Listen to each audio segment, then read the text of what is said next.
Hey everyone, welcome to Chai with KJ podcast. My name is KJ Rocker and I'm your host for today's podcast. We are continuing our podcast after a long break. There is so many exciting news to give to you. Number one, first of all, the reason I was missing from the scene was because I recently joined Affiliate World Conferences team. So I was trying to get used to that stuff. And then we had a show to arrange in Bangkok. So because of all of that, I couldn't record any more new episodes, but I'm back once again, and I'm looking forward to host you in Dubai coming February. So if you do come, do let me know. Give me a thumbs up. Anyways, okay. So today we have a very special guest, Stefan. He is a leading expert in affiliate management with over 2 decades of experience. Stefan has spoken at top industry events, runs 2 YouTube channels as well, and also authored a book as well. So join us in today's episode to figure out what happens on the other side of the table. Normally, in our podcast, we talk about affiliate side of the things. We talk with affiliates, we talk with ad networks and affiliate managers. But today we'll take things on the other side of the table. What happens behind the scenes on affiliate side?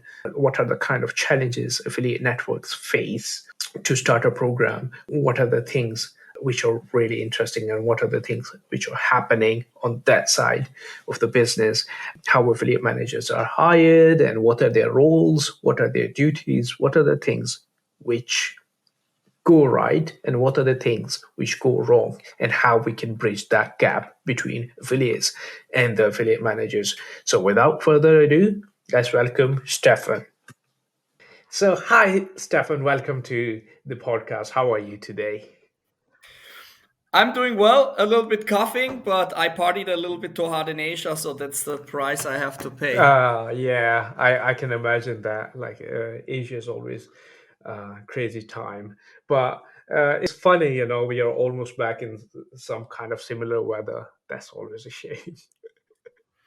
Yeah, I miss it already. I mean, not only the weather, also other things. Asia really comes with a lot of good stuff, and I cannot wait to come back. For God's sake, you make every year a show there to have an excuse to go there. Definitely, definitely. So yeah, I think that the first time we met at Sigma, right? In That the is correct. Malta, yeah, yeah. So, Stefan, for those people who don't know, would you like to introduce yourself? How you got into industry, and how long you've been in? So it's quite a while. I'm now in my 15th year in this industry, and before I had 7 more years already in sales and coaching sales team in the insurance space. But really brick and mortar stuff like going from door to the grandmas. Hey, we just were in the neighborhood. Do you need this and that insurance? Very great training, by the way, that was provided there for me. And I was selling insurances to one of the guys from my Brazilian Jiu Jitsu club. Mm-hmm. And it turned out that the guy is like a very big dating advertiser. And he made me a job offer. And if you are, I was at this time, what was my age? 27, I think. So if you can select between like speaking with grandmas all day long or being in this cool online environment, especially back then, dating was really adult. It was an easy decision, Mm-hmm. and there is not one moment where I thought back and said like, "Hey, I should have stayed with this insurance business." Even if I would earn with this insurance stuff maybe 3 times more, what I don't think would happen, but even if that would have happened, I don't think I would be more happy than I'm now here in this industry.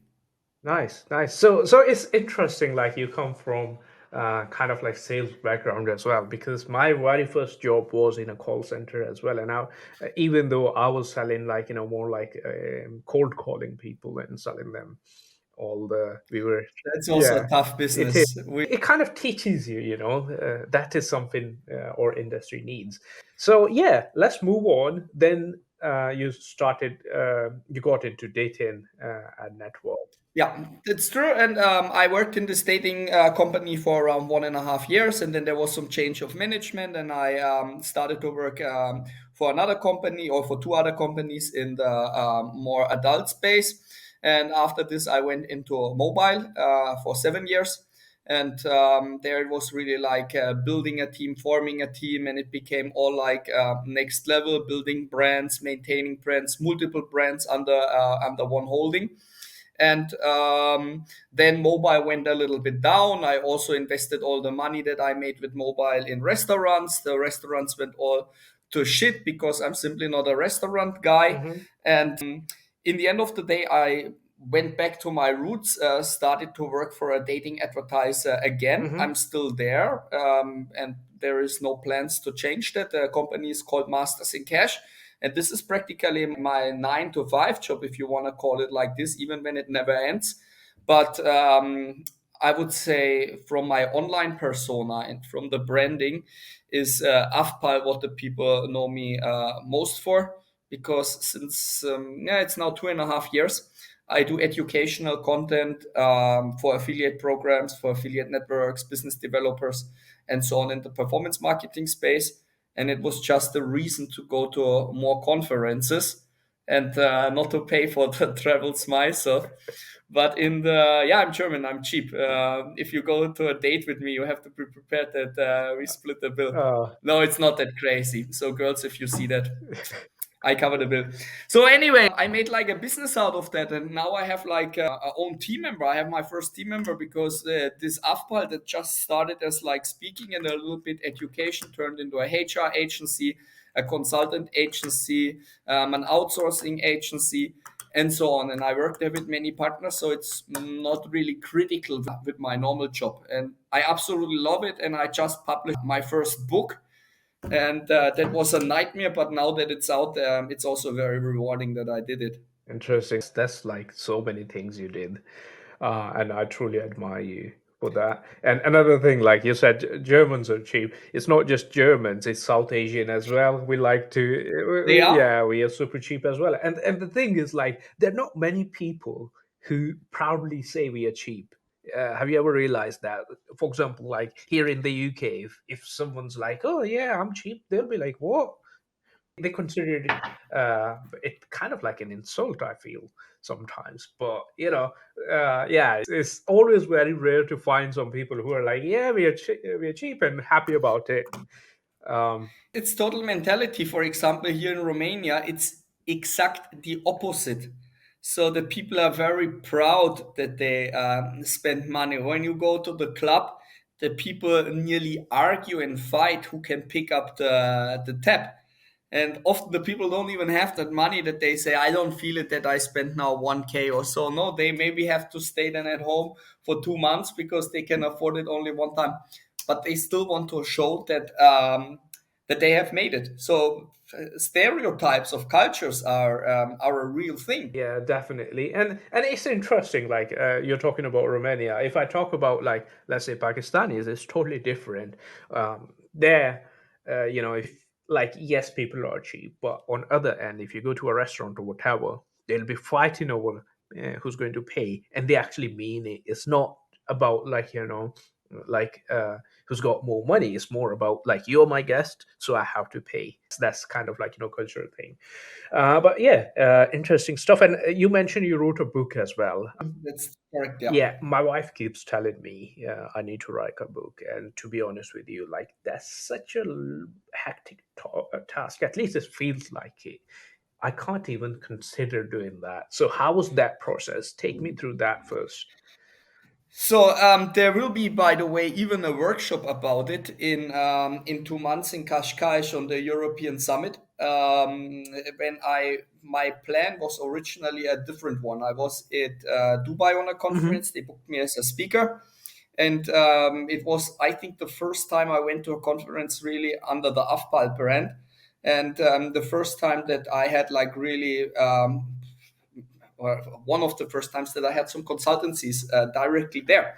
And I met a journalist that worked as an affiliate manager, and she approached me and said, like, hey, there is no education for this, and somebody should write a book about it. So I started to write a real book. I wanted to make something with 250, 300 pages, but in the progress of doing that, I realized this is something that will take me 3 or 4 years, maybe even more, because it's highly complex. And I know people from this industry that are writing at the moment books, and they are sitting since years Yeah. over it. They are still not finished it. So I looked a little bit on the most frequent requests I got from people, and this was not like the companies that are reaching out and say something like, "Hey, can you optimize some processes for us?" It was mostly training of people and questions that new affiliate managers or people that wanted to start in the industry had. And also, when I started in this industry, there was practically no education. Yes, you could go online and you could learn all the terms, but the terms are from industry to industry a little bit different. So somebody calls it PPL, somebody calls it CPL. Then often there is no differentiation between an explanation what is a soy, what is a doi. So all these kind of things were missing. And I decided the easiest is to write like an ebook for starters, because this is easy to write, it's easy to digest, it's something that the new people can use, it's something that a manager can buy for his team and give it to them so they have to put less work.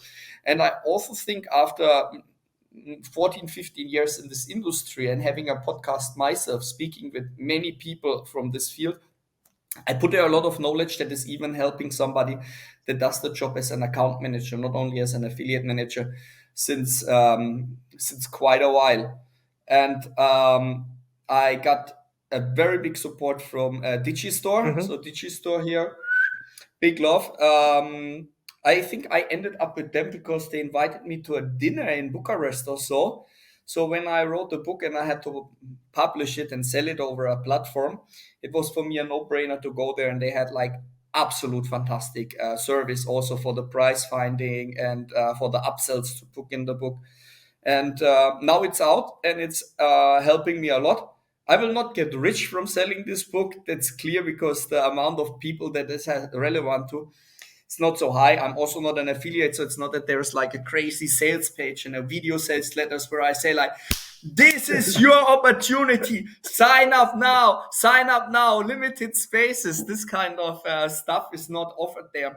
So it's like a honest, just like a honest thing to buy or not to buy, but it gives you a big validation in the industry, because there was one book written about affiliate management in 2008, if I remember Uh, correctly. But Jesus Christ, the things have changed since 2008 big time. I mean, some basics are still valid, but some other stuff not. So, for example, how to network with these instant messengers.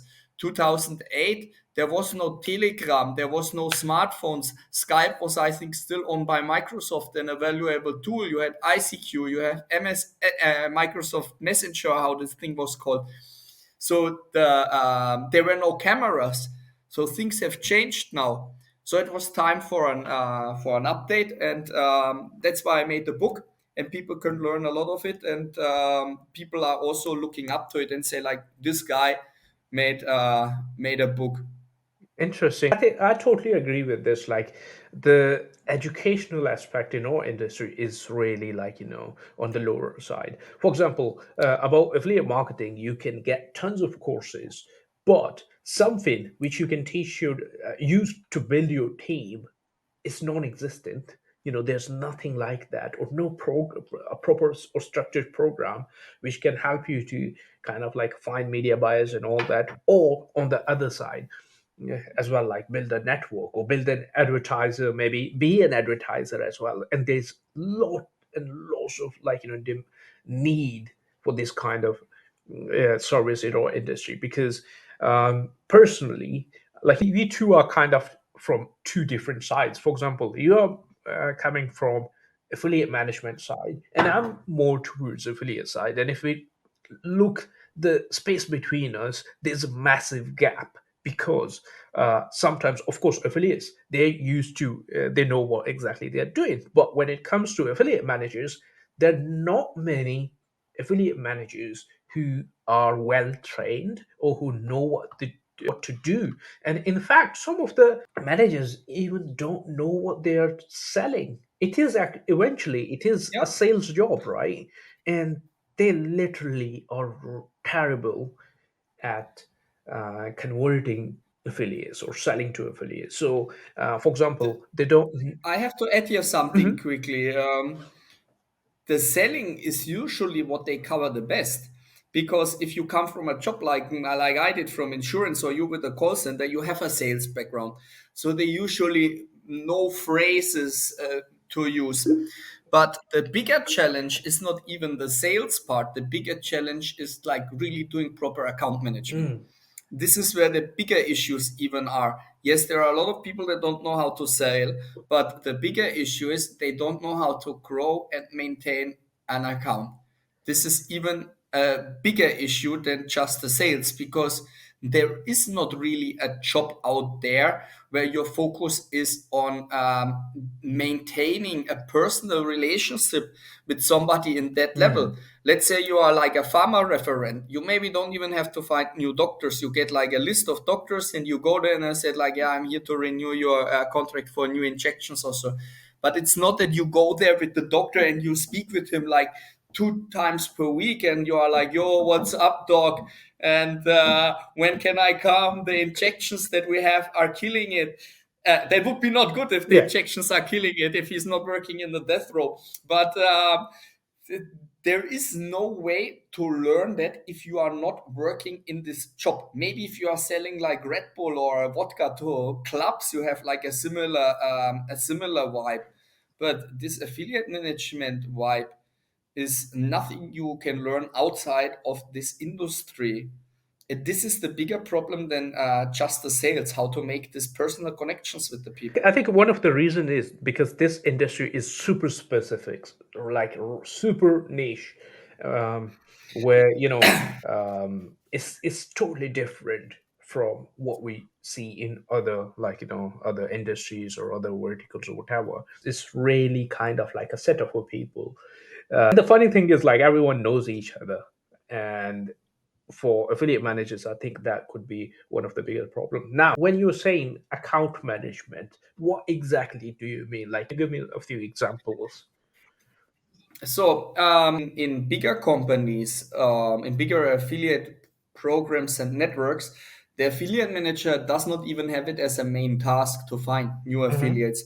They are getting the affiliates because they have so many signups in their system. They get the affiliates because they have business developers and so-called hunters that are finding new partners. So it's getting all on the plate of the affiliate manager, and the affiliate manager has first the challenge to get this person started. This is already the first obstacle. How many people are signing up at your program and your network and they are not starting? Mm. So this is already the first issue, and that starts with a proper onboarding of this partner. And in my opinion, the best opportunity to have this is not to have like just a chat or email. Some people are still sending email instead of using messengers. I see it when I do my audits that you get a welcome message per email and hey, send me back with your an email with your best sources or something like this. And this is not how it's efficient. So best is to have a call, preferred a video call. Also, this is limiting the amount of fraud that is entering in your network, because who is jumping on a video call and then making a fraud case? They have all excuses. I had excuses like at the moment my internet connection is bad. One guy said he is deaf. Oh, gosh. Maybe he's really deaf, but I don't think he is. He was like, "Bro, I'm deaf. I cannot speak with you. Sorry." I said, "Okay, then give me like 3 companies you work with in dating, and I speak with them because for sure we know somebody there." No reply anymore. If you just chat with them, you have also these trashy people in your system. So you avoid fraud with calls, video calls. You are not eliminating it. You will always Mm. have situations, but you lower it big time. So that's the first thing. The second thing is the other person sees you as well. This is building trust from the affiliate side as well, because the affiliate is sending traffic to you and has to invest the money and the effort before getting it. So you have to be a trusted partner for the affiliate as well. What is more helpful if you have like a face and a voice than just like an anonymous message? I think, Then it helps you. sorry, I think this is the point most of the affiliate managers actually don't consider, that when they're working with an affiliate, for you, it's just another affiliate. For them, they'll have to invest their own money into you. So they're investing money in you, on your word. So So you have to take them super seriously, not just like, hey, bro, what's happening? I sent you everything on email. Please continue. Yeah. Yeah. So what else is important there? You have to find out what the affiliate really wants, where they are successful, what is matching from your program. To be honest about that, very often programs have like a new product or they open a new market, and this market is not successful or nobody's picking up this product because it's at the beginning. So they abuse the affiliate as a guinea pig.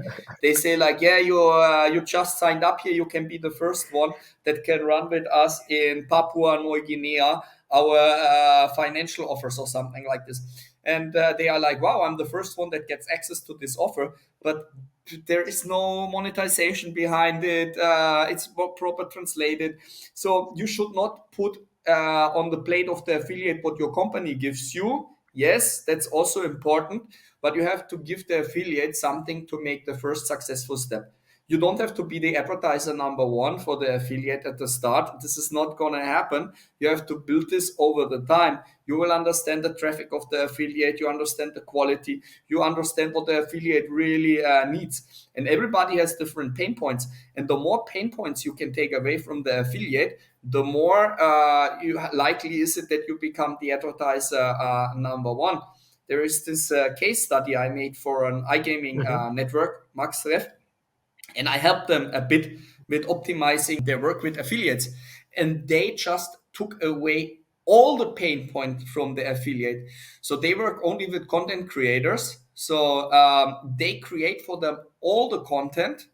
I mean, in the end of the day, the guy still has to put his face there and say, like, yeah, with Mm, us, you can win now a lot or so. But all the slots and so on is already prepared for them. They have the smart links really to perfection. So they are relying there on external tools to make it really nicely and with great targeting. And they even fund the campaigns of the affiliates. So they provide them the ad accounts that are still owned by them, so no affiliate can jump them. And in that way, they took everything from the affiliate. The affiliate just has to create the final content from the material and run the campaigns. And it's a fantastic concept, and networks and programs are usually not going for this extra mile. They focus on masses. They say like we have to have this amount of affiliates live. We have to onboard every week 20 new people. We have to get 100 affiliates to sign up in our system. That brings you nothing. That exactly. brings I totally understand where you're coming from. Let me just give you a little bit an idea from affiliate side. Like whenever I'm talking to people, I always tell them, don't get the first thing your affiliate manager throws at you, and that's because of these reasons. If the network is getting, like, let's say they launch a new offer, they're getting bonus or whatever.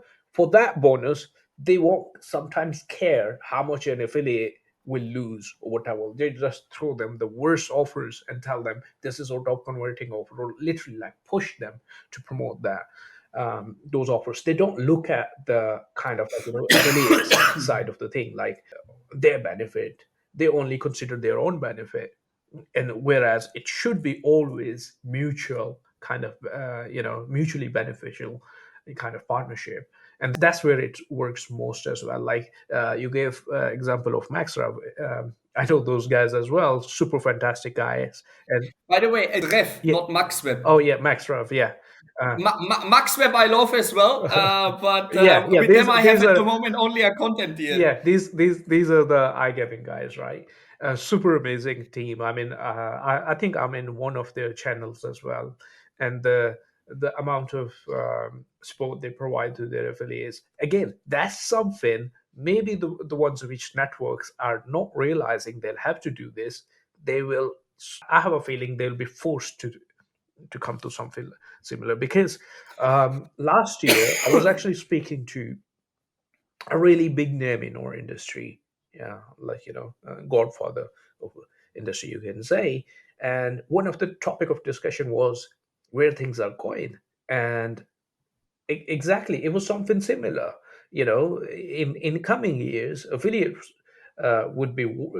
networks will kind of lose that traction for affiliates because of so many constraints. For example, like if you look at media buying costs, they are going really high and high and high, and payouts they're almost same as like a decade or two ago. So when these kind of things happen, and affiliates networks or affiliate programs, they are not really innovating anything, they are not providing something new to affiliates.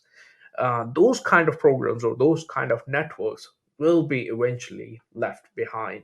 And actually that's happening now. We are The seeing. problem is Mhm. they can make it too easy. They can today nowadays to make a network. You take one of these softwares out there that costs a few €100, and you have your own network. You plug in 10 homies that have offers. You don't make a network if you were just I don't know, mopping the floor, and now you say you make a network. You usually do it if you have some connections and experience in the industry. That you take 10 homies, you plug in as advertisers, you plug in 20 affiliates, you rent the software for 200, €300, and boom, you have your own network. Yeah, I saw this boom in 2013 to 2015 or 17. That happened a lot. Everyone had their own software and were launching their own affiliate networks. Then people realized it's not as easy as it seems. Of course, like, especially with the core sellers and stuff like that, they launched tons of affiliate networks. But eventually, if you're brokering offers, picking offers from one network and selling same stuff to your affiliates, affiliates will eventually figure out what's happening, and they why they won't go direct. That's one thing which is happening as well right now. And the second thing is providing the support to your affiliates where they need it. For example, like if we talk about iGaming now, almost every country needs license. It's same in finance as well. Now, for example, on Google, on Facebook, everywhere to promote this stuff, you need to be kind of like have some sort of registration or certification to even promote something on Google. So I have a feeling like for affiliate networks, it would be way more important to provide these resources to their affiliates, be it media buying resources, creatives, or stuff like that. I think that's going to be a super important aspect. You see it also how companies are teaming up. So very often you get a newsletter from an affiliate program or network. Hey, we teamed up with these account providers, for Mm, example. You have this special deals, or do you know already this traffic source with the code? Let's say masters in cash 100, you get double the money that you load there on your first purchase. And I think that are like easy things that a program or a network can do to separate them a little bit from the average guys. And what is of course a very big challenge, at least for actually for everybody, because it's taking away a big player from the market and makes it a competitor. These are the affiliates that are becoming advertisers themselves. mm. Becoming an advertiser is also easier than it was before. Yeah, Now, with fulfillment companies, with white label product providers, and this kind of stuff, if you don't have MIDs, you just plug it in something like Digistore to have directly the billing connected and so on.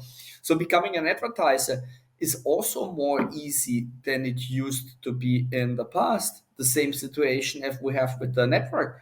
But when you have like a network, you just have another competitor that is exactly the same.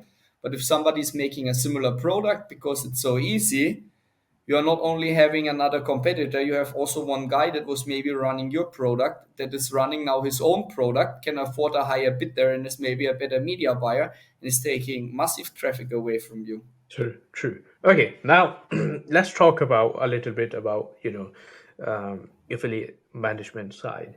Let's say KJ today wants to build an affiliate network.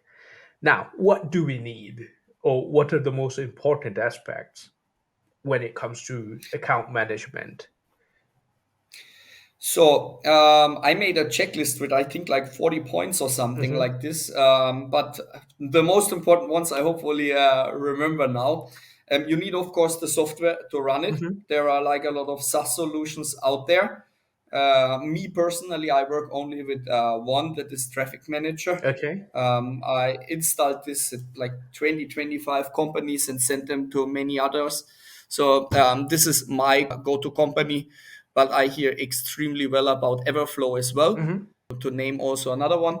From the others, I hear always like mixed reviews. So let's say it like this. These are the only two where I practically hear only well. This is one thing. Then you should definitely have a CRM system Mm-hmm. in place. CRM system is the absolute key to do proper affiliate management, because nobody can keep track on all of these things just with an Excel sheet. An Excel sheet cannot give you reminders. An Excel sheet can get erased. An Excel sheet is maybe owned only by one person, and when this person is leaving the company, the data is lost Mm. super easy. Um, you cannot do proper data mining on an Excel sheet. You cannot have triggered events that are sending you reminders if certain things are happening. So you should have from day one a proper CRM system in place. There is my go-to solution, Podio. This is Okay. what I use since 2014, if I remember correctly. So I love this tool. It's looking like Facebook, and it's set up in half an hour. Then what you need as well, you need to have Como material in the system, because if you are new and you have maybe even products that are uncommon on the market, the affiliate is not having promo tools, and you cannot expect an affiliate to create promo tools Mm. for something that is completely new. So you have to have a selection of landing pages that the affiliate can find something that is matching their personal gusto. You also should have banner sets there. Often forgotten, people make landing pages but no banner sets, and email templates. I see it now that I have the book also as an affiliate program, and the most requested thing are email templates there. Wow. Wow. That's So interesting. yeah, that's interesting. I don't have the email templates because I want to know the affiliate a lot that runs it per email. And I ask them, hey, when we can have a call, that I build you like custom email templates. And the moment I said I want to have a call, they are not interested in that Mm. anymore. So this is not the affiliate that I want to have like an email blast out there, but from the amount of people that requested, and also from the people that we have in Masters in Cash and that I see in other networks, email templates is one of the most requested things, and it's also one of the most forgotten ones to put there. Mm. So that should be all complete. Then your program should be set up in the correct way. That means it should have the terms and conditions there. It should have a flow from emails that are sent out when somebody is signing up. A workflow should have been defined with your affiliate manager. You must have a payout system for the affiliate. If you don't want to connect with 10 different providers, because every affiliate has a different request, there are also solutions where you connect with one, you upload the payout list there, and it pays out in crypto, in Capitalist, in Paxum, in PayPal, in Wire, and whatever, with one solution. So these are also important to have in place. What else matters? Of course, you have to have the offers there. Mm. Otherwise, this makes no sense. I would always go for quality over quantity. Mm-hmm. I remember in some of the networks I worked with, we had like 3,000 offers inside, Wow. Wow. That's a and massive number. that makes no sense, because the people were running maybe 1% out of that, like significantly. And you had to pay out the affiliate because the affiliate was running multiple offers, but you had only one affiliate that was making one sale per month on these advertisers. So you were never getting paid out. Yeah. Yeah. And this was not even fraud. It was just like Wow. how the setup was made. Wow. And this is happening when you get direct advertisers that are offering something very lucrative, but you have no traffic for that. So you should have a little bit of specification in the beginning. If you're a dating network, it's very easy to get own products, to Mm. work with dating advertisers and get white labels that you can sell as something like exclusive. This is what everybody likes. Maybe you get even a nicer payout. So it makes no sense to add to 20 dating offers also three rent to own offers. Mm. This is not matching. If you have this dating stuff, specialize on that.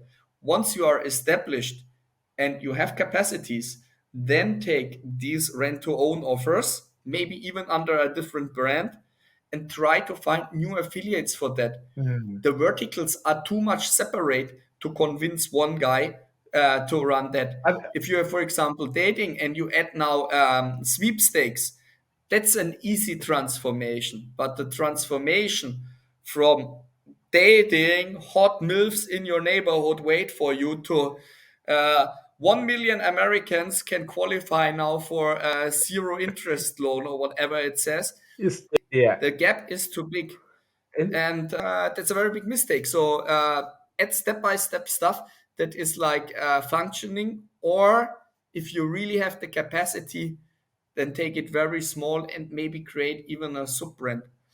And so much more you don't need. Affiliates, how you find them. If you are in the industry, you start, of course, with the people that you know. mm, And nobody starts a network and wonders then who are the affiliates that they will onboard. Usually, you start and you contact the people you were in touch with before, and you offer them the things that you have in your system.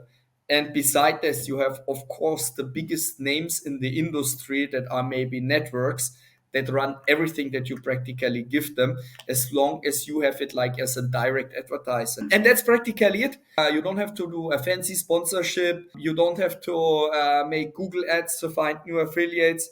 You should have a social media presence, and you must have a website, because then people see that you are legit and the stuff costs nothing. mm, And what helps also is if you have a person that is like a bit known in the mm. industry and can put their ass into a podcast or something like this, or on stage on a conference. For example, I have one friend. She always wanted to speak, so we made a podcast, and because the first one was not good, we made another one, and the first one is gone forever. And after this, she got a little bit fixed on that, and I put her also on one of my panels. And she came like 1 week after the panel and said, like, "Hey, it was amazing because I found two new advertisers over this panel, because she was out of a sudden from somebody being in the background, somebody that is on stage and approachable, and people could see this is like a legit person and like a legit business." Interesting. What came out of that, I don't know. But Yeah. personal branding is extremely important, especially when you are something new. If they cannot trust your company yet because your company is new, they should trust at least one person that is there. Otherwise, it's hard. Interesting. That's super insightful. Like you can't ever imagine that having too many offers is a trouble for an affiliate network. Now that you say it makes sense because every direct advertiser will have minimum payout requirements, and if you're not meeting those, that's it. You're gone. And when especially Yeah. when you're paying all your affiliates on time, so that's super insightful. Now I think one more thing, like you especially your focus is more towards the building the teams as well, right? So how does that work, if you don't mind sharing? So it depends, of course, of the size of the Hmm. team. But I think how we have it in Masters in Cash is like for a medium-sized team, quite optimum, and I orientate myself a little bit on that. So you have practically one hunter business developer. This is in this case me. This has to be a person, or in the optimum, it should be a person that is like known in the industry, knows the industry well, and is very outgoing and sales orientated. Mm, Also connected to all departments in the company, because in my opinion, a business developer should also be something like the secret service of the company, and collect all the informations on the market, what is required, beside the affiliate manager speaks with the affiliate daily, but mhm. let's say outside of your comfort zone, to give it to the right department. Hey, there is coming a new payout system that is very popular in India. We should have that if we have Indian affiliates, as an example.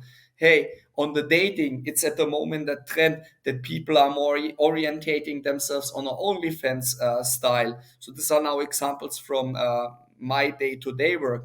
So this is the first guy, the business developer. You need a team lead, A team lead should be the communication between the team and all other departments, and they should also take care that everybody is reaching their targets, agree on targets with the people, and so on. Then you should have a marketing person Hmm. that makes all the social posts, take care that people are getting booked for podcasts, is organizing the traveling and so on. At the moment, we don't have that. At the moment, I do that job as well. But before we had like a person, but right now we are not making so much new things, so it's not needed right now. You need minimum one business intelligence person. Let's call it like back office that is analyzing data, that is searching for fraud, that is calculating payout rates, and so on. Um, you need the affiliate managers, of course. The affiliate managers, you can have juniors, medium level, seniors. Um, I actually prefer, if the company has a certain size, to onboard juniors Mm. because they are not like poisoned with the ideas of the old Yeah. company. They are formable for the philosophy of your company.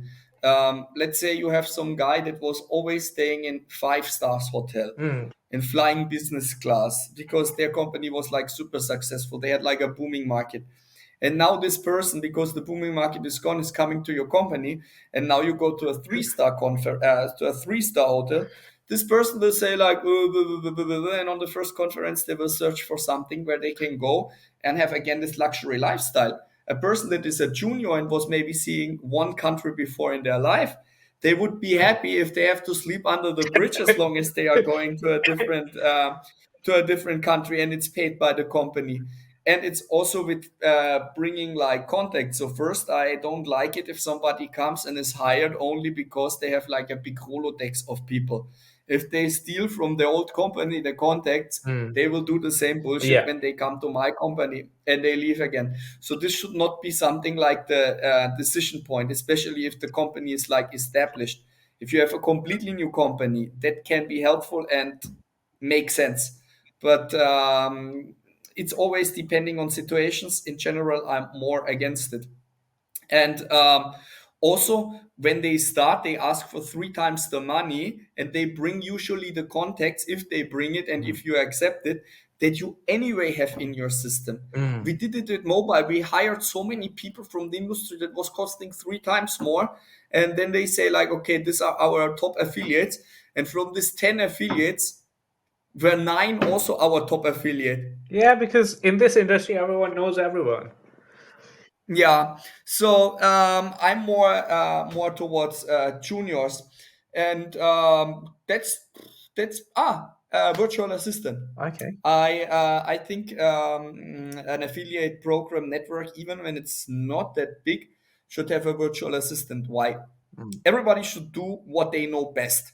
The business developer should find new opportunities for the company. The manager should take care that the team gets everything that they need and that they reach their goal. Marketing guy should be creative, book the best meat market and whatever. Affiliate manager should focus on affiliation. These Interesting. people cost all more than a virtual assistant. Mm. And what is frustrating the people is to do repeating stupid work. For example, if the virtual assistant is on vacation, now he got a second child. Vlad, all the best for your family, bro. So this guy got now a second child. So when somebody is requesting now a change in their details, somebody needs 20 links, all this kind of stuff, we have to do ourselves. Mm. I'm not made to sit for 1 hour just to create links to see what landing page is converting best for the traffic type of the affiliate has, what payouts we can afford, and then sit copy, paste in an Excel. I feel like in this ship with the slaves where the guy is putting the drums in like Asterix and Obelix. And I cost more than this guy because I have a deeper education into this and I do the job longer. It's not that I'm smarter, it's just like I do it longer. If this guy would do it for 10 years, he would be most probably better than me. So, have a virtual assistant, it's taking away a lot of stupid, annoying tasks from your team the team is more happy and the team has more time and it costs less because an affiliate manager costs usually 50 to 100% more than a virtual assistant. Why you want to waste these hours with these high costs when you can have something cheaper for this? That's true. That's true. And it's tasks that they anyway don't like. Show me one affiliate manager, one sales guy that says, the highlight of my job is not going to the conferences and network. The highlight of my job is not to scale affiliates and find with them like golden nuggets. My highlight is link, link, link, link. Yeah. This person would be on the wrong position. Fire this person. I 100% agree with you on this because I've seen a lot of this, and it comes down to lots of, and I think this is super important aspect as well, though. Like for example, when I'm working with an affiliate network, right? I need to have those kind of offers. And like some networks or some managers, whatever, they don't maintain their data. Now, why they don't? I have no idea, but I need this. For example, like let's say your top converting offers by revenue in this month. I know two, three affiliate managers who regularly send me all the details. I ask them or not, they send me, hey KJ, here's the detail. It's always in my email. I am sure their VAs do it, they don't do it themselves. But I really like that setup where you have like a it's just like you're in a supermarket and you're looking at all these things and looking at rates. What rates are they offering? What traffic sources are converting best on them? They're giving me conversion rates, so I can see which offer is working well this month or this week on this traffic source, and I can easily pick up that. So these kind of things, not many affiliate networks do that, and most of them should do it. I think, is it because of the limited resources, or why does that like they I can't think there are simply no workflows established. I mean, I have to say myself, I don't like to give out conversion rates because it's so different, even when it's like similar sources. But of course, you know what stuff is converting well for the affiliates, and you see what stuff is converting well for you. You see it because affiliates are picking up the offer. You see affiliates that you maybe have not even spoken to are scaling up themselves. They are adding different landing pages themselves. You see it in the back end that this kind of stuff is generating a lot of rebuilds. So you know what happens. A conversion rate to give out is for me always of course, hard. I of try course. to avoid that. Hmm. But the best offers, usually. And I want to add something more about this virtual assistant. Um, Even if it's like jobs and tasks that no affiliate manager should do or like themselves, everybody in the company should know how to do it. Because when the virtual assistant is on vacation, when the virtual assistant is ill, the virtual assistant can say, like, I want to be now an affiliate manager myself. I'm not doing that. You give me the opportunity. Yes, great. No, I go to another company. I said I did 2 years the back office. I know everything about the data, about the offers. I was in chats with affiliates to read their problems, to provide the links faster. This person will find a job 100%. So if you lose the virtual assistant or it's just not available at the moment, what you want to do, you want to stop to give out informations, you want to stop out to give new links, you want to tell the affiliate that you want to take away all pain points and all hustle, go inside and find the links yourself. There are affiliates that we educate to pick the offers themselves. They are not so transparent what they are really running, so we say go in and find what is matching yourself the best. There are affiliates that have like 10,000 requests and never start, so we say, like, bro, we gave you 5 offers now every week and you never start. Go inside, find it yourself. But in general, with like a legit partner, this person is usually not going inside and finding the stuffs. They also need custom payouts. They need maybe landing pages that are not public, so they cannot even get it. So everybody in the company, beside maybe the marketing manager, should understand how to set up everything like custom payouts, caps, how to get the links, how to set a callback, and so on. This is like common knowledge, and it doesn't matter if you are like the team leader and you feel like the king, or if you are like a junior affiliate manager. These are one of the first things that you have to learn, and you have to do it also regularly to not forget it. Yeah, and what? And I also recommend you to make a wiki. Yeah, So if you have a wiki, everybody can circle back and get the information again, and not ask in the team chat, "Yo, I forgot how to sell the callback." interesting. Yeah, another thing is like every. I have a feeling like when I meet managers and staff at conferences, not many staff members know what's working in their network. I think they should have it on their fingertips. What kind of offers are working, and what's exclusive, what sort of stuff is doing well on our network. Okay, you can't remember everything, but at least have top 4 5. Yes, that is really an issue as well, and this is just like information flow that is not provided proper from the company.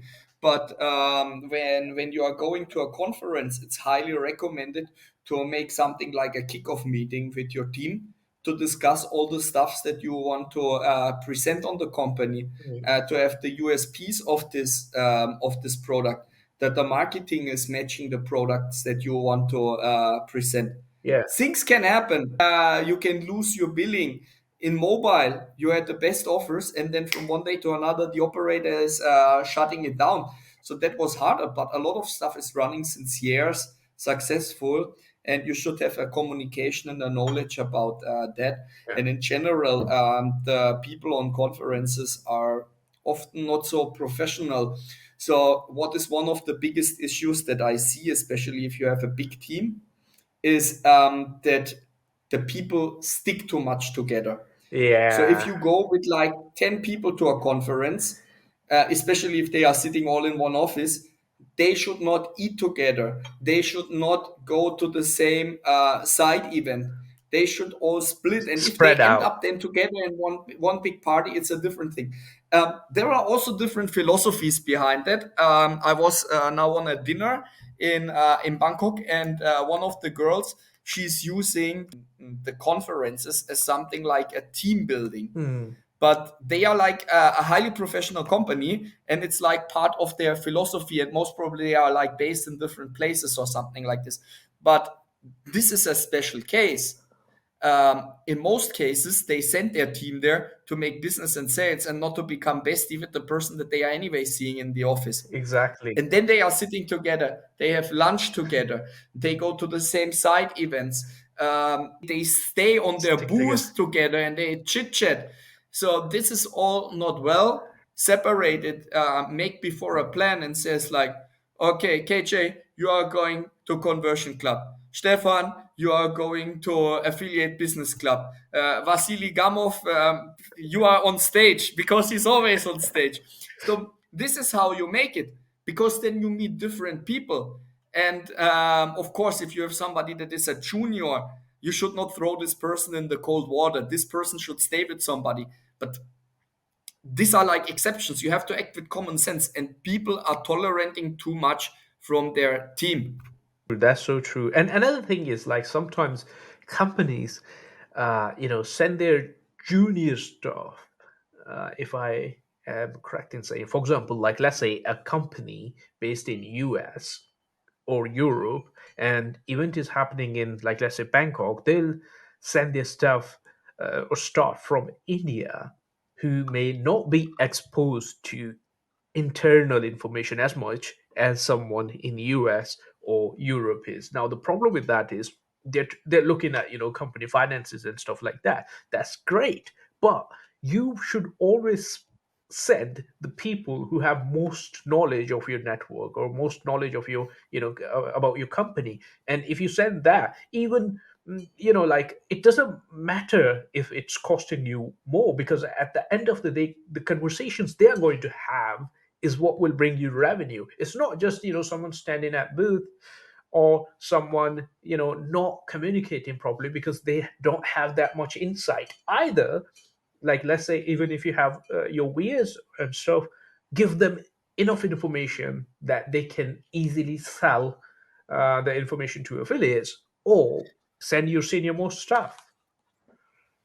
In our industry is also the beauty that one deal can make this extra costs easy Exactly. covered. Exactly. I mean, it's not an industry like, I don't know, you have a restaurant and you have the next day you have five customers more or so because you invested thousands of euros. We can speak you onboard somebody, and within a month the guy is making 100,000 leads or something like this. I run out of battery. I have to get. It looks like your podcast castle software takes a lot of energy. It's like a pit stop in Formula One. We can take this break to make some advertising for the affiliate Yeah. world Yeah. in Dubai. Yeah. So it's really like very problematic how people are acting on the conferences, and also when I look at stuff like the merchandise that people are providing, how the booth is looking, all this kind of things is often not like an entire concept. What is also horrible is how people are announcing that they go to the conference. I think it was the for the affiliate world in Barcelona. Now for Bangkok it was better, but there were plenty of people in the Telegram and Skype chats that were writing stuff like, "Yo, I'm looking forward to meet all our partners in Barcelona." And the guy's not saying what company he's from, Yeah. what they are doing, nothing. So what they expect, that somebody is reaching out to them and say like, bro, what you do, this is only what the crypto pros and the payment dudes are doing. But usually these are like affiliate programs or network that search for traffic.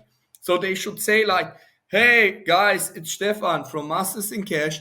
We will be in Barcelona and I'm happy to meet you all and speak with you about our dating offers in the European market on CPL base. And by the way, we also do API. Mm. Boom. Then people can see that and they can approach me. If I just say like, "Yo, it's Stefan, and I'm looking forward to meet you all." Okay, I know a few people, but this guy was like somebody I've never heard before, so I don't know what he is doing. So this kind of stuff is like very tricky. Yeah, and I guess even if you look at quality versus quantity, that matters as well. Like if you give them the proper perspective, what kind of offers you got, and what are the, like let's say best features in your program and everything, it will be easier for someone to make a decision. Whereas if you don't, if you're really vague, maybe they'll be trying to sell you something as well. You may end up meeting 6,000 people, but not a single meaningful contact. Whereas if you are very specific, maybe you'll meet one or two people, but even those contacts, that's going to take your business to next level. It's not only on the conferences. It's like a red line of bullshit that is going through this industry, and it drives me crazy. And it's also a part of the book. The people are approaching you with stuff like, "Hey," so somebody adds me, and I just get a "hey," Yeah, and that's it. tell me about it. So now I had one that is writing me "hey" on LinkedIn. I mean, I write the guy like, "Bro, this is not Tinder. You have to say a little bit more than "hey." I Uh, mean, in Tinder, it's also not working if you just say "hey." If you are oh not my looking goodness. like I don't know who looks at the moment super good from the celebrities. I don't care, but I don't know. So this is not enough. You should say like in this Telegram mass messages in the groups. You should say like, "Hi, I'm Stefan from Masters in Cash. I see that you are like running traffic in the entertainment space. Can we cooperate? We have dating offers in this. We have in this and this markets, also niche markets. We pay out on CPL, rev share. We have API white labels, email passing, you name it." And then this person can make a qualified decision about it. They can say like, "Oh, that sounds lovely. Let's try it." They can say like, "I already have an account. It was shit. Oh, what was not working? Let's see. A lot of things has changed." They can say, "I don't run dating anymore. I do something else now." "Oh, but do you still have like some friends? Because we have also a referral program." Or they can say, "I have nothing to do with this." Yeah, Then we know what is happening, and not this blah blah blah blah blah. It's stealing the time of the person that gets the message and also the time of the person that sends it out, because there was done some kind of research for the person. They had to make a filter exactly. to find people that are relevant. It's not that somebody says "hey" and I said "hey," and of course this person has something online marketing related. It's not I say hey, how can I help you, and the guy says, "We are the biggest importer for woods in Indochina." Uh, And I think you are the right person to transport the wood now from Indochina to Australia. so It's not something like this. He will say something. Do you have traffic after he yeah, opens his mouth? it's something similar. Like I stopped replying to these kind of messages where people, they don't do any research. Like it would be nice for them to understand what a person is doing, what kind of traffic a person is running, or anything like that. These people were like, hey, okay, if as soon as you reply, okay, we are doing this, this, this, this. Do you have traffic for us?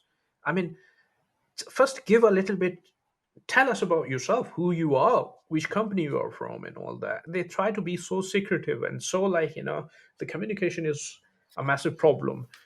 From yeah I can understand mass messages, and I appreciate every hustler that sends me a mass message that is not working perfect. When it's like a conference, when you go to the conference app and you have thousands of people, it's better to just make like a mass message and see what sticks if you put all the informations there.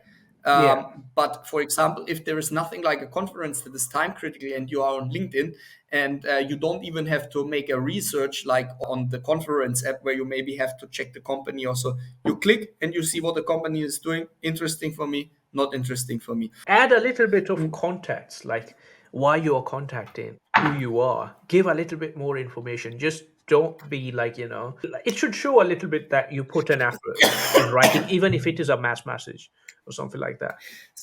So, for example, there is this guy, Mike from Traffic Stars, and I made also a podcast with him about preparation. Because what this guy does different than all his colleagues is he is just making laser targeted approach. So instead of, let's say, 500 messages, he only sends out 50, but the guy knows everything. Hmm. So when he reached out to meet, I had no business to do with him, but I had to meet him because he made it so nice that I even spoke to his boss and says, like, this guy is a real asset. I need to have him on my podcast. So he had like the history of our company, what we were See? running back in the days.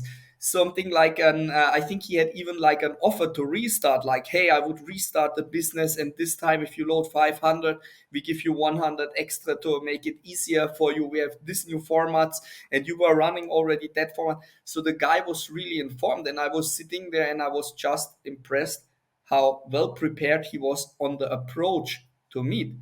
If you have the meeting later on, that's a different story. There are a lot of people come very well prepared. Yeah. This I have to say that the quality went up, but until the meeting, it's like just a blah blah. And this guy made it really very nice. He made it better than me, way better. And I would never put that effort, and it pays off for him. It's his style, and it's great. Again, it shows like that guy put an effort and he did something. So yeah, interesting stuff. Okay, now let's talk a little bit about what you are doing, how you are helping all these companies, because I think it's already been more than an hour. I didn't realize about Yeah, time yeah, or yeah. anything like that. It's passed so Uh, fast. we- Interesting I have conversation. another Oh podcast. my I god. have another podcast today, but there I'm interviewing a guy, and it's about fraud in the dating industry. Okay, so I hope that's not like, we don't have any conflict No, we with have time. enough Okay, time. I planned it accordingly. all right, okay, so I don't have to rush. So So no, no, no, no, no. So what I do? I mean, there are a few things outside of masters in cash that I take care of.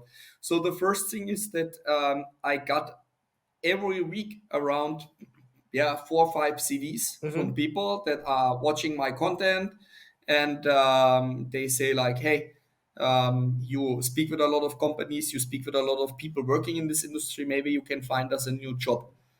And I arranged for many people jobs. I was not getting anything for that. Mhm. And after a while, I heard how much job agencies are charging for that. And I said, I can do that as well. And now I connect candidates with companies. And there is now Tina, my first team member, working in, Congrats, by the because we way. want to make it. Oh, thank you. I'm really happy. Perfect. And she inherited a big chaos Uh-huh. because the CRM system with these people were not maintained, because it was just a Yeah. side hustle for me. And I'm also not the best organized guy, even when I'm always preaching it.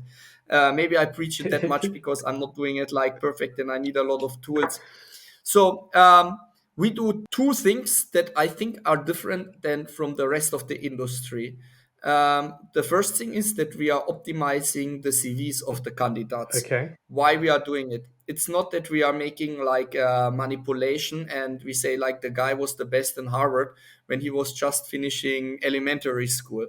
No, it's that a lot of people in this industry are so spoiled with getting job offers that when they come to a situation when they are actively looking for a job, they don't even know how to make a CV anymore. They really put in which elementary school they are. They put their phone number and they put their street address, but they are not putting a contact method over instant messenger there. They don't put what languages they speak. They don't write what their achievements. So we take this CV and we adjust the CV to the same quality than this person has. So this is already making it for the candidates easier to find something. And it's not that we keep the CV for us and we send this updated CV to the companies. No, we give it to the candidates. If they find something themselves with this better CV, shall it be like this? And they recommend us to their friends that are also looking for a job. It doesn't matter. This other thing is that we have, I would say, a very good understanding about what a company needs and all kinds of positions that they are filling.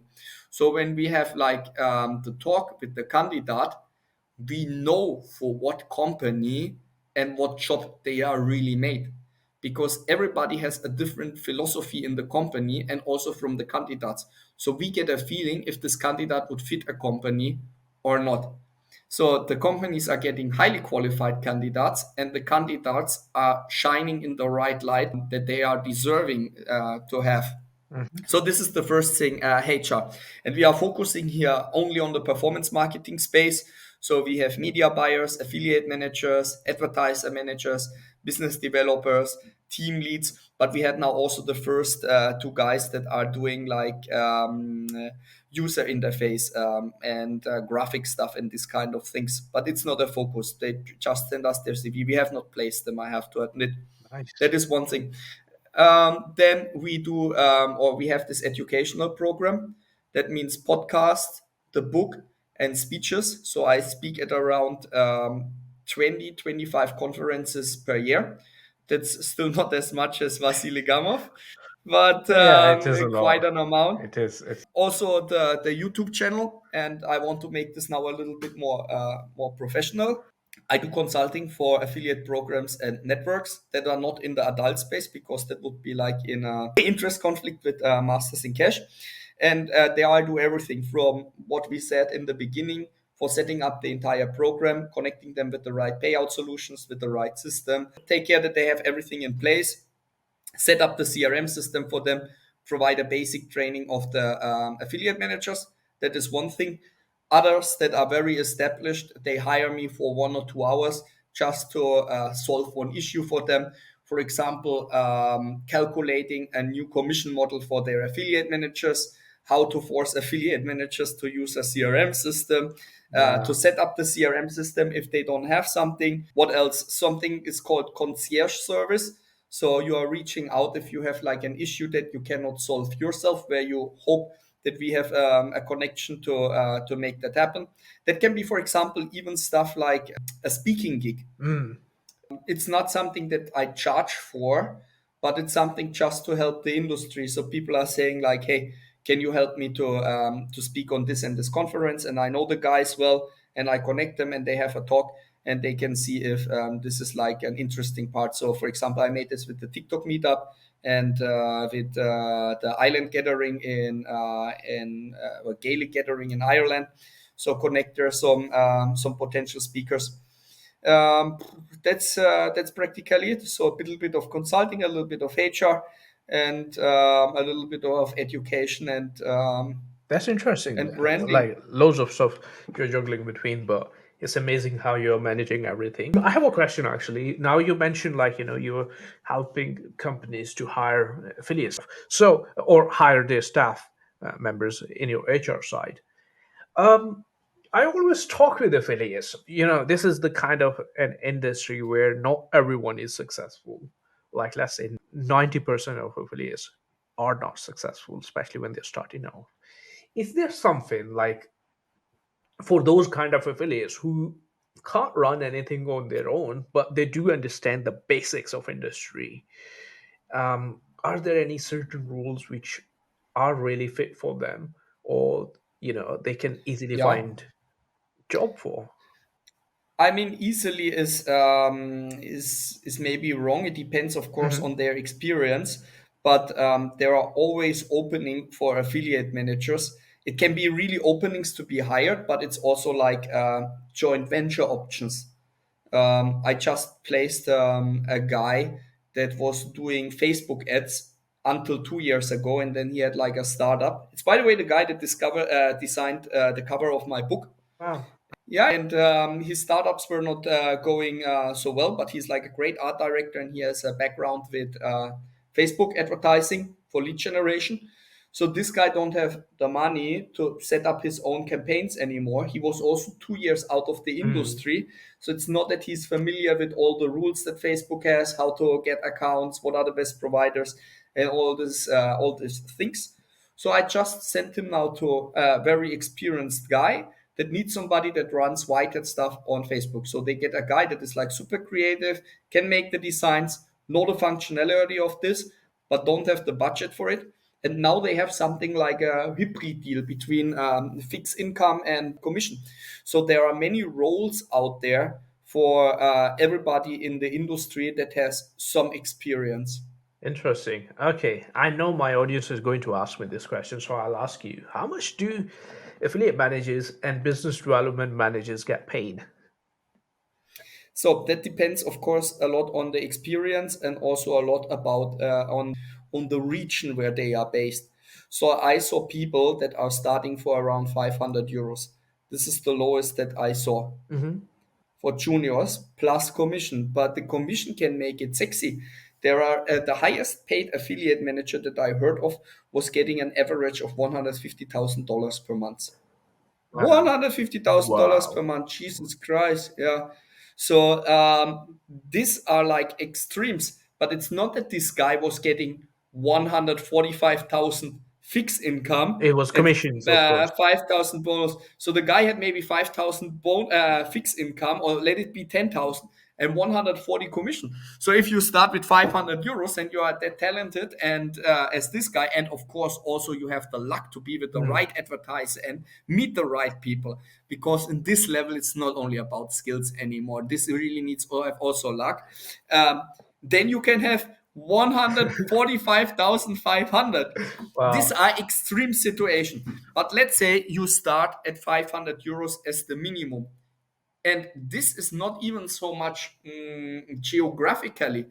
There will be countries where you can simply not afford to work for 500 euros if you are not living with the parents, or if you are not having a rich partner, or if you have big savings and you just want to start in this industry. I had this situation also that somebody had like, if I remember, it was a luxury car rental that was running on autopilot, and he realized that he makes most of the deals like with online marketing. So he wanted to learn it and says like, okay, I work for the absolute minimum because I have my income. I don't care.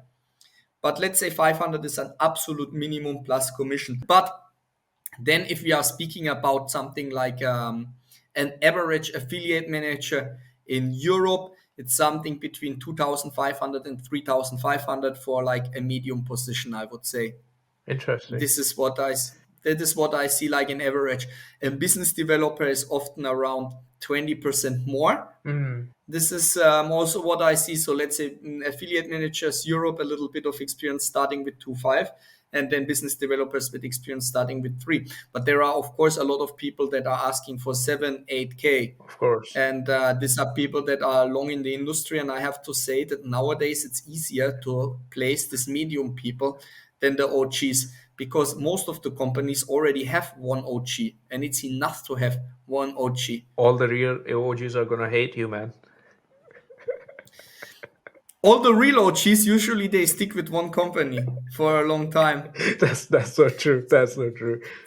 I mean, sometimes regulations kick in, personal reasons, a change in the company. Your company can be sold, and you were working remote, and the new owner said, like, "Hey, you have to come 3 times per week to the office." And you say, like, "But I'm living on an island. I cannot come 3 times per week to the Oh office. god. How shall I do that?" So there are reasons to change, but it's harder to place somebody that is like an OG than somebody that is like Yeah, on a medium level. they're more And like I customizable, I guess. that, and also you need usually in the company only one OG. So let's say, for example, Andy Woolmer. Everybody knows Hmm. Andy Woolmer. Yeah. Um, he is definitely a way bigger OG than me. But if I would leave Masters in Cash and I would go to Traffic Partner where Andy is, that would give them zero value. Mm. They already have a guy that is going on stage and he does it absolute fantastic. They have a guy that goes to all the shows, a guy that knows all the dating people. If I would go there, I would bring them close to zero value, and I would cost more than somebody that is like a medium level guy, knows how the industry functions, comes for half of the price, and is just working with the affiliates they already have, and maybe like one or two extra that sign up new per week. So there is no need to have, even in bigger companies, more than one OG usually. Interesting. That's, something like I never thought about. Interesting. Okay. Is there anything else you would like to discuss? Because I think I'm out of questions, and this was so interesting podcast. So, what can I say? Nobody should be arrogant and stop learning. Nobody should be arrogant to stop doing from time to time also simple jobs. One of the biggest mistakes I see from team leaders is that they are not doing the basic work anymore. They don't understand really what is happening in their company. They don't understand the market. When they are going to the conference, they have two meetings with the absolute other high chiefs of the other company, and then they drink their champagne and they eat a lobster and they plan the next big thing. But this is really what is influencing the industry so much. I don't know. I think everybody should always go also to a handful of meetings with the smaller affiliates, with the problematic one, to really understand what is happening. And for the people that are watching this and want to learn more, get my book. I mean, this is now some shameless self Oh, no, promotion, but I'll I sell add it. link. I'll add link. Don't worry. I sell it for a very fair price, so it's not that I will get rich of that. I really think that it has for everybody in this industry, even if you're an affiliate, some valuable stuff. Because if you're an affiliate and you understand the mind of the affiliate manager and the company better, it makes you easier to negotiate better deals and to have a better partnership. The same is for affiliate managers. If they understand really the problems of an affiliate and their day-to-day work, it's helping them a lot.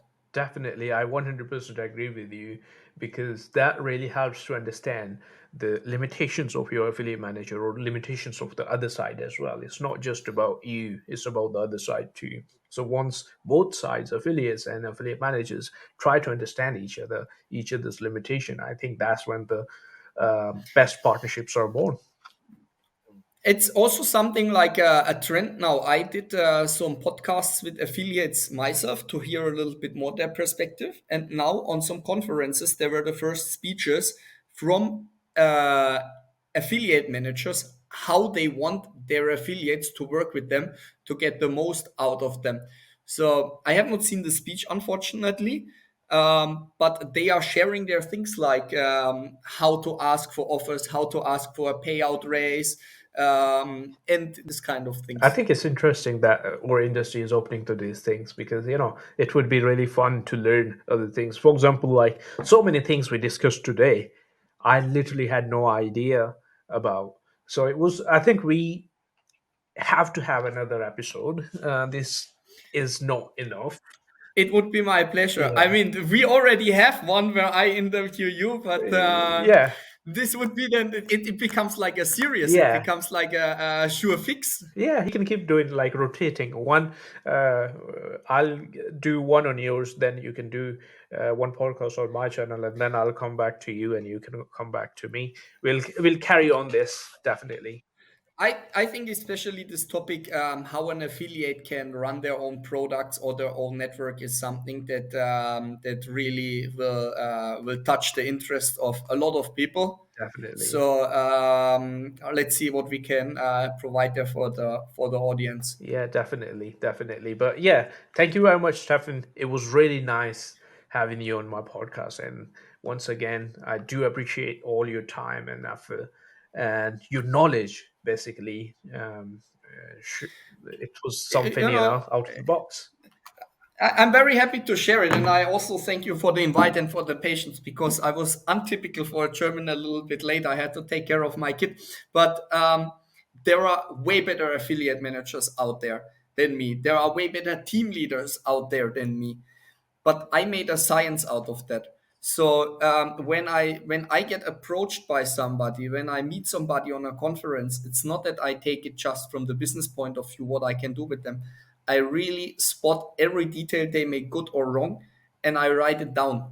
That's the big difference. I really made a science out of that, and I hope in 2024 2025 there will be something like a movement. I have some plan like this to make like an international education standard for account managers in this industry because it really needs it. Definitely, I 100% agree with you. That's something every network needs, and I'm really looking forward to it, and I'm really excited about it. So yeah, that's it for now. Thank you very much for your time, and bye bye. Thank you very much as well. Have a great time. Have Bye a bye. great talk. This we already have a great day. Ciao.